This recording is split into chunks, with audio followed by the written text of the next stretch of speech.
બેન છે. સાંભળો. હું ધોરણ 6 માં ભણું છું. સાંભળો બેટા. મારું નામ ભૂમિકાબેન છે. હું ધોરણ 6 માં ભણું છું.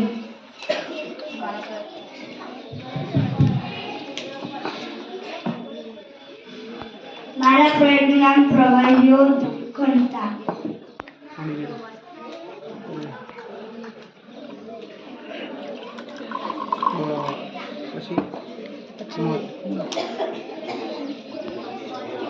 ગ્લાસ પેલો છે ને ગ્લાસ સાઈડમાં લઈને બેઠો.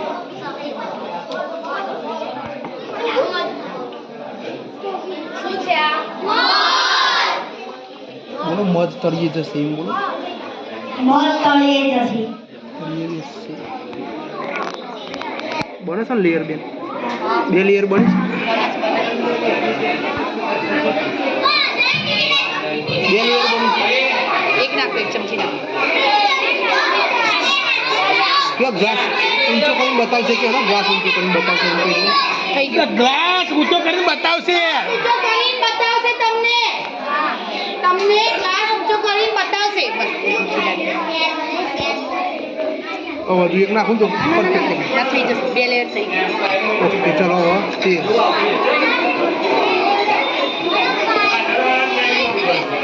જો લાઈન ઓય! ગ્લાસ ઊંચો કરીને બતાવશે. જોન બેટા. એ શું નાખ્યું બોલો? તેલ. તેલ બોલ પર. બોલો તેલનું શું થશે? તેલ ઉપર ચડશે તેલ ઉપર તળશે.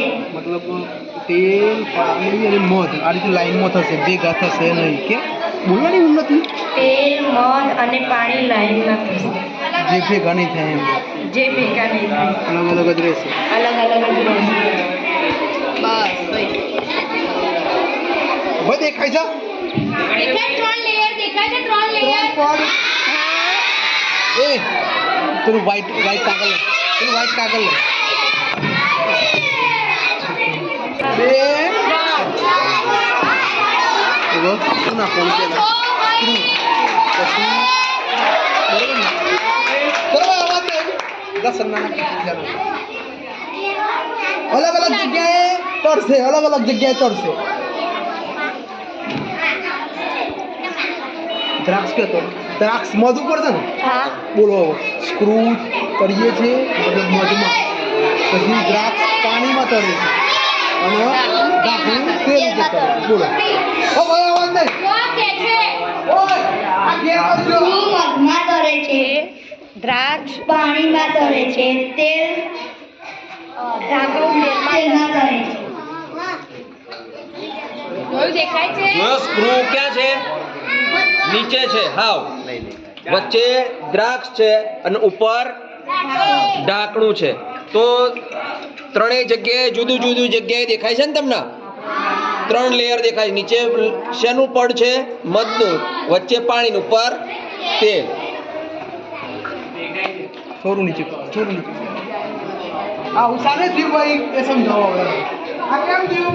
મારા પ્રયોગનું નામ છે પ્રવાહીઓની ઘટના. આ પ્રયોગમાં મેં ગ્લાસમાં મધ, પાણી અને તેલ નાખ્યા છે. ત્રણેય પ્રવાહી અલગ અલગ સ્તર બનાવે છે. મધની ઘટના સૌથી વધુ હોવાથી તે નીચે બેસે છે. પછી મેં દ્રાક્ષ, લસણ અને પથ્થર જેવી વસ્તુ. આ વસ્તુઓ તેમની ઘટના પ્રમાણે અલગ સ્તરે અટકી જાય છે. આ પ્રયોગથી આપણે ઘટના વિશે સમજીએ છીએ.